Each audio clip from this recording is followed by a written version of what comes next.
Hey everybody, today I have another one of those Toyota slash Lexuses with a 3.5 liter that has a massive oil leak in the front of the engine. This is the replacement piece. The new replacement piece is metal lines, and I'll take you over the car in a second.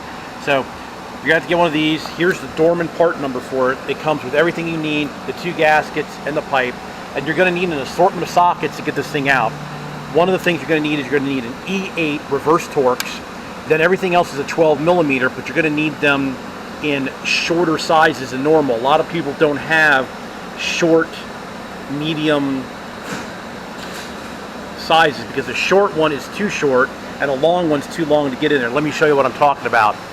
So when you get up in here, here is the pipe. You got to take, first thing you got to do, you got to take all the shields off. Then there's a screw that holds this in, and you can get that out of the way.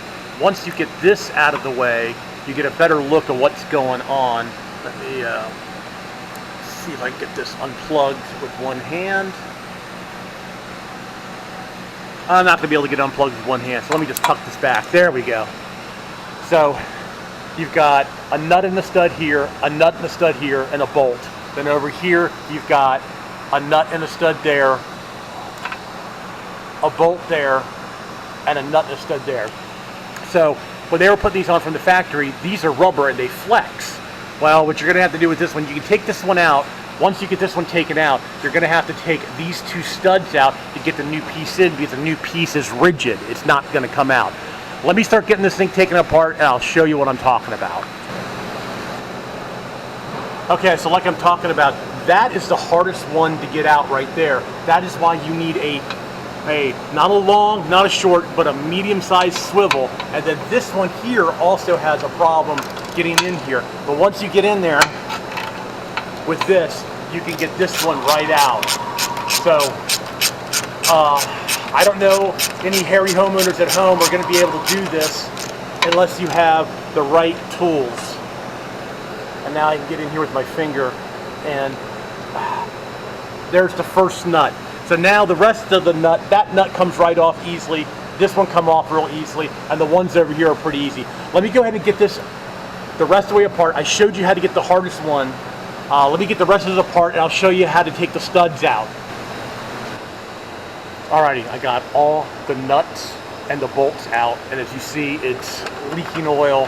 And now with this one here, you should be able to flex this one enough with the rubber to get it out.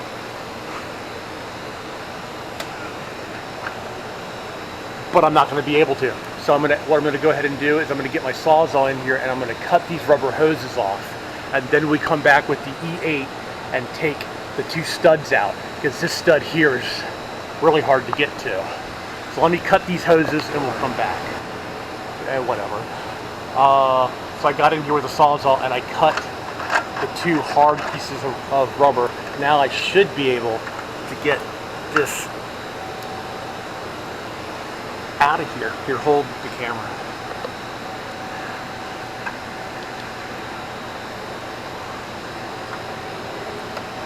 Okay, so there's the one piece, and then the other piece should just fall right off. So now what I got to do is get in here and I got to get these studs out. These two studs need to come out, or those two studs need to come out. I can't remember which way I do it. I think maybe I pull these two studs out because they need to be cleaned anyway.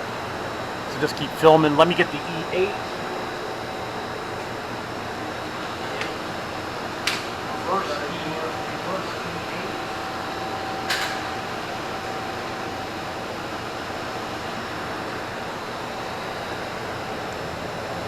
And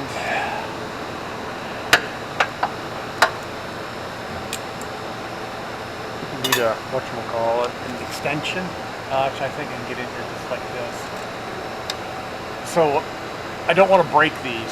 So what I'm going to do is I'm just going to come in here and see if they come loose. And it did. So I'm going to take and clean up all these nuts and bolts and studs. I'm going to clean everything up super clean so everything falls back together really easily.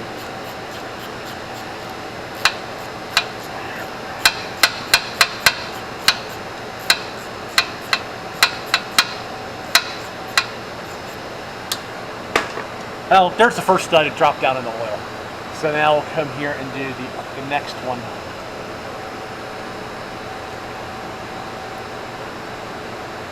Oh yes, yes, it came loose. I don't know why they just couldn't use bolts in all of them. And they're tight too. Whew. They are really tight.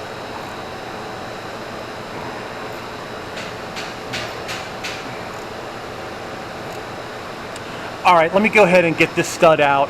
I will get the new pipe up in there. All right, here's the new pipe. I'm gonna go ahead and test fit it. Like I said, I pulled out those two studs. I left those two studs in. I don't have the gaskets on yet, but I'm gonna make sure I can get this thing up in here and lined up. So we'll go ahead and put it here, put it on these two studs. Yes, and now down here, I can get those studs started and the bolts started and everything started. Now I'm gonna take it back out. I'm gonna put the one gasket up on this stud and then back up a little bit. I'm gonna go ahead and clean this off and I'm gonna glue the lower gasket on. All right, I used some contact cement to glue this gasket to this. I've let it dry for about a half an hour. These are the two studs. As you see, I put tons of anti-seize on them. And now I'm coming over here and I'm going to put anti-seize on these two studs, and I've also glued that gasket up on it so it won't move. And now we just have to put the pipe back up in there. All right, so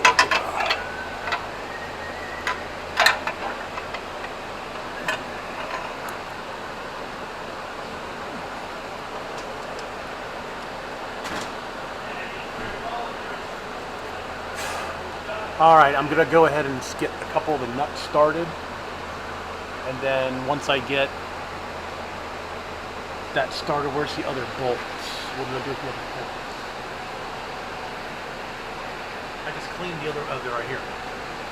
So I've got the bolts cleaned up with anti-seize on them. I'm gonna go ahead and get everything started loosely. Kind of hard to get the camera in here to show you what I'm doing.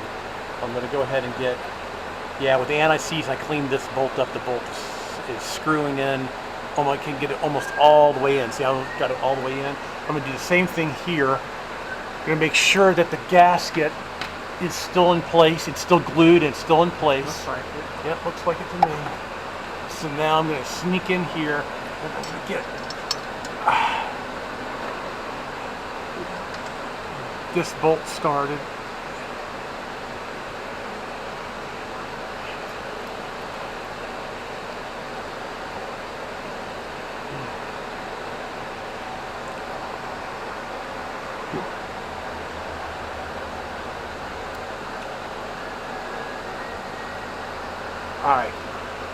All right, now I got that started. Now what I'm going to do is I'm going to have to get these studs started.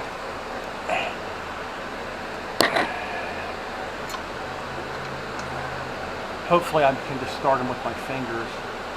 They came out really hard, but I cleaned them up and put anti-seize on. Yeah, this was, so I don't know if you can really see that stud. Hold on, let me get my extra light. Yeah, get the extra light in there.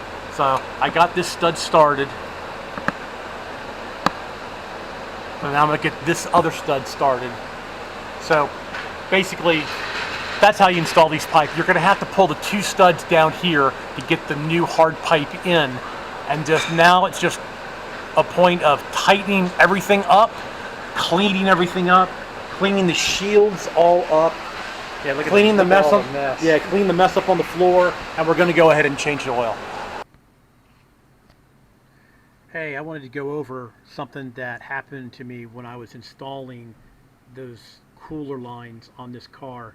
If you notice that this pipe here is down a lot lower than the original pipe, the other pipe kind of sloped up, and this is the stud right here where the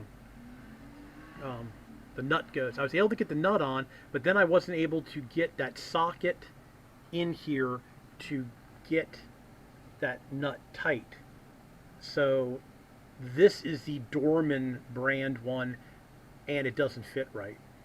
I fought and fought and fought. I finally got a socket up in there because there's not enough room between here and the oil pan to get in there, and you can't bend this line.